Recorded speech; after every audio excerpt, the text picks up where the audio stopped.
Hello, I'm Dr. Mikey Newborn, and this is Church Ministry. Today we're looking at the topic communicating in the organization. Communication is an amazing thing to study. I got my bachelor's degree in communication, so I spent a great deal of time studying this very topic. This topic is fascinating because there's a lot of variables that are a part of communication. You have a person who has a message and who's trying to send it, and then you have a receiver who's trying to receive that message. But then in the midst of that message, is it encoded correctly?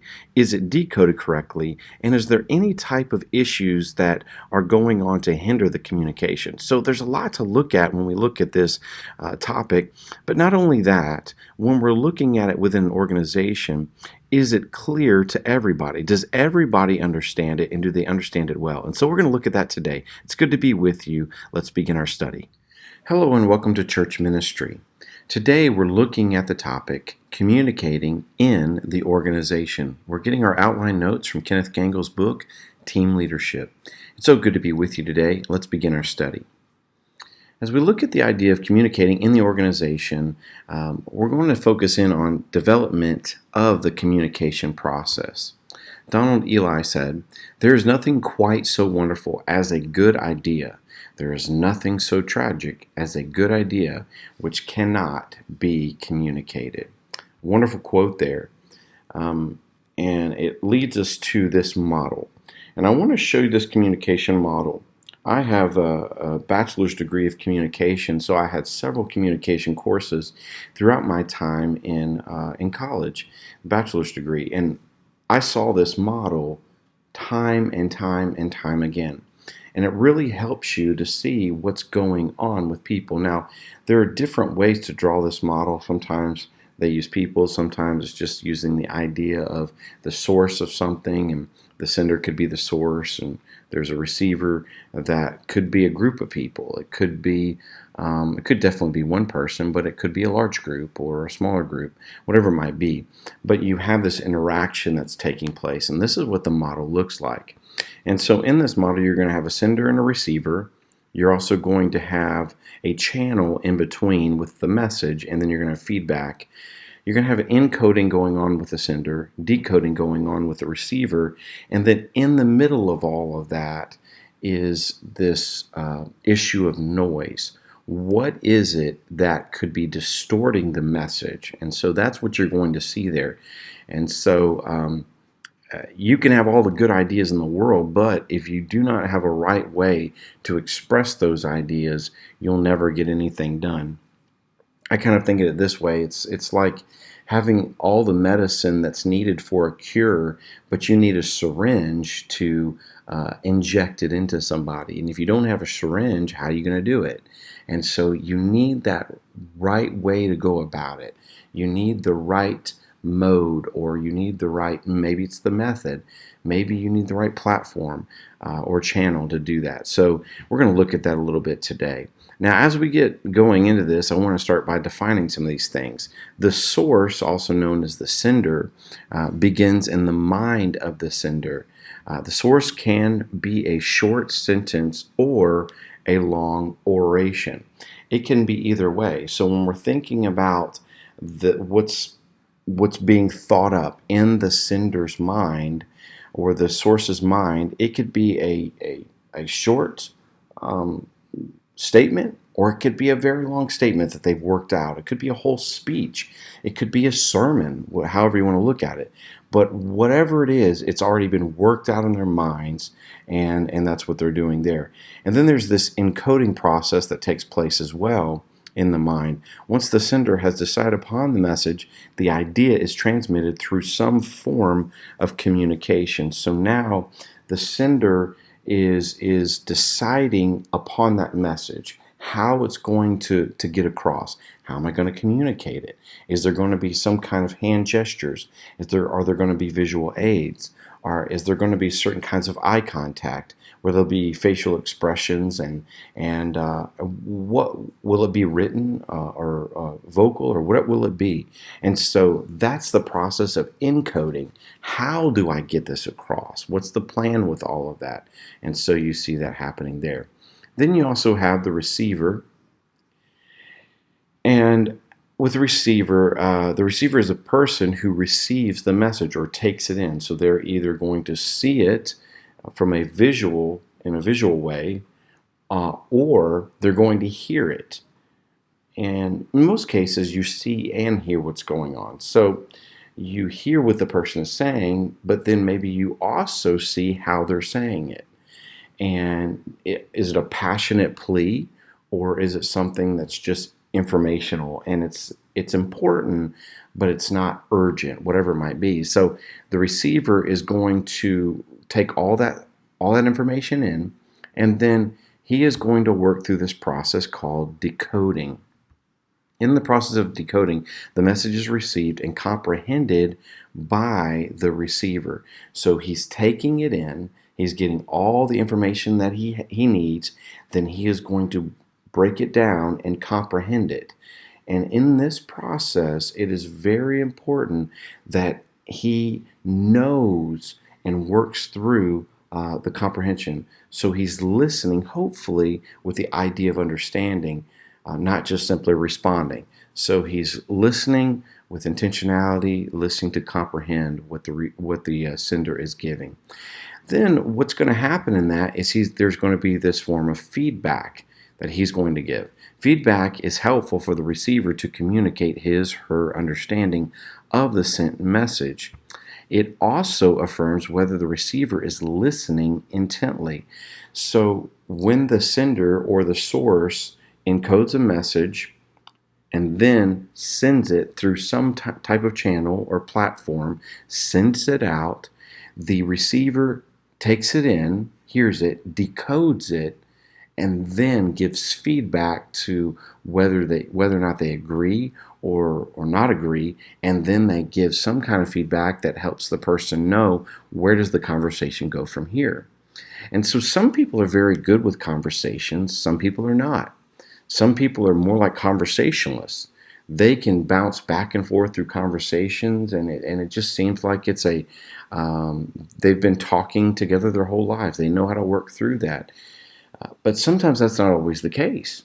Sometimes it's difficult, and you need feedback to say, I didn't understand what you meant when you said this. So whether that feedback is coming through a questionable look on somebody's face, or it's coming through a nodding of the head, or if it's coming back as in, I don't agree, or I don't understand, or yes, that makes sense to me. Whatever that is, the receiver needs to give that back. And so that's what's happening there. And then there's the field of experience that our author Kenneth Gangle talks about. Refers to how much the receiver understands, refers to the environment during the time of communication, refers to the cultural expectations and norms.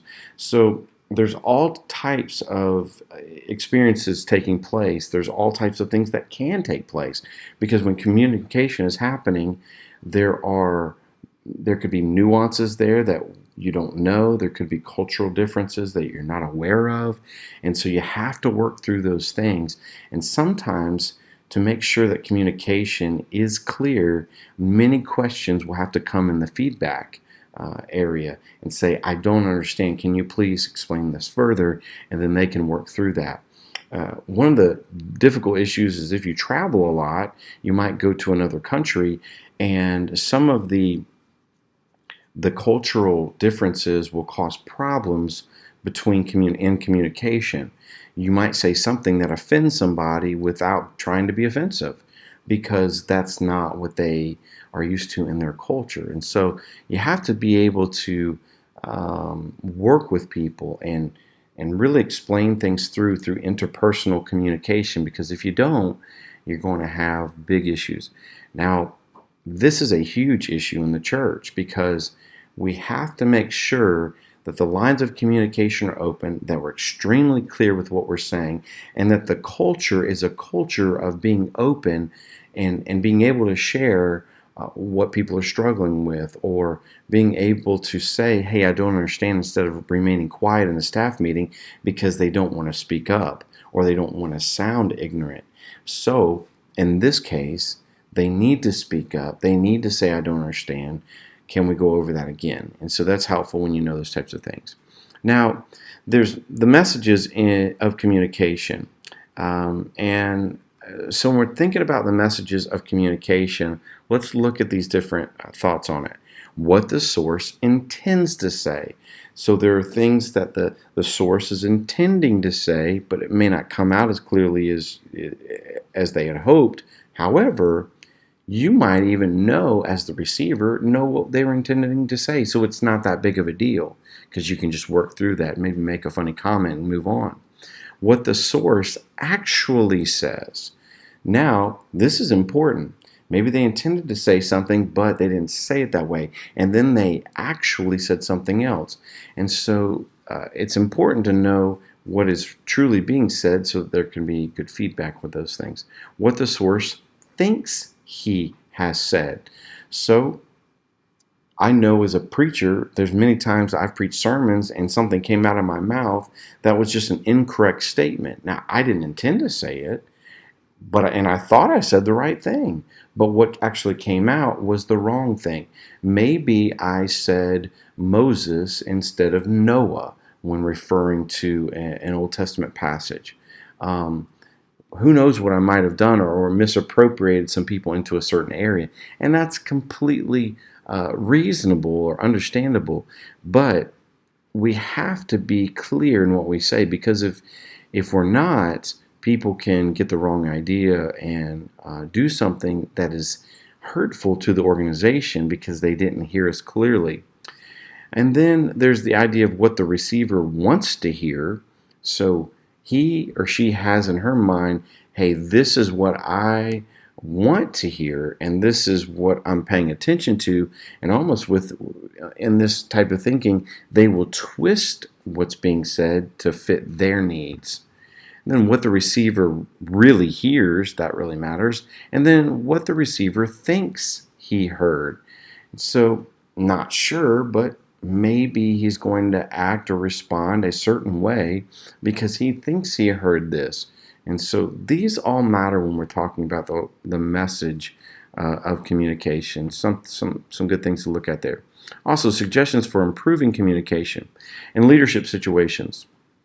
Use different modes of communication. So don't just use spoken words. Use writing things down or use facial expressions, whatever it might be, visual aids. It's important to be able to do that. Use informal settings to facilitate dialogue. Use careful planning before any group presentation. Make sure you know what you're going to say. Try to speak to small groups whenever possible and getting that out there. So what you're doing is you're trying to improve the communication within an organization like a church. And so there's ways to do this. Speak to the small groups whenever possible. Know the audience. Know the subject matter well. And then be sincere. So when you say something, make sure they know that I am being sincere about this, because that will always get further than trying to just accommodate people with really with lies or false truths or just saying, hey, I agree with that, but you really don't. So be sincere, because it's going to help in the long run in many, many ways. Okay? And then in personal relationships, we see be friendly and polite. Use positive words. Give praise whenever possible. Avoid jargon that may confuse people. Avoid ambiguity. And then listen carefully for feedback. So you're going to want to be open to this, and the communication process needs to be wide open for that. Human needs, basis for effective communication. So understanding people's needs. There are a lot of needs that people have, and so one of those needs is going to be a sense of belonging. They want to feel that way. Also, they want to share in the planning, have clear understanding of what is expected, genuine responsibility and challenge, feeling of progress toward organizational goals, and then reasonable degree of security for the future. So human needs are important when we're thinking of communication or effective communication, because people want to have a sense of belonging, a sense of purpose. They want to know what's going on or what they need to be doing. And then they really need to have a feeling of progress toward the certain goals that are going, and then do I have security in where I am? So these are very important when we're thinking about what people need. And then interpersonal communication and the modern organization. This is looking at the subject of avoiding communication breakdown. Number one, in this whole idea or topic, do not play the role of manipulating people to do certain things. That never works well. It's like a short-term sense of pleasure, but in the end, it's going to cause tremendous pain to everybody, especially to just the entire organization. Be willing to pay the price when needed. Talk up. Don't just stay silent. Speak up, so that if you don't, then communication begins to break down. If you don't have feedback, you don't know what to do. Do your homework. Make sure that you know what's going on so that you can speak with intelligence. Give credit to others. That's a great way of communication, because when you recognize somebody else, then they feel more welcome with you. They'll open up to you more as well. And then raise the status of other members. So put them up into a certain place so that they feel secure, but at the same time, they feel that their feedback is important to the organization. So that'll really matter in that way as well. All right. Well, this has been Church Ministry Communicating in the Organization. There's so many things we can talk about in this category or within this topic, but I think this is going to be helpful for you. It's so good to be with you. Hope you have a great rest of the day. God bless you. Bye-bye. All right, that concludes our study about communicating in the organization. I hope you've enjoyed this study. There's a lot of helpful things when we're thinking about how do we communicate our message, or how do we get out information in a clear, concise manner so that everybody can understand it. It's easily decoded, and we can eliminate a lot of the issues, a lot of the noise that's going on within that communication platform. So I hope this has been helpful for you. I know it's been helpful for me over the years, but it's still good to be with you today. God bless you, and we'll talk to you soon. Bye-bye.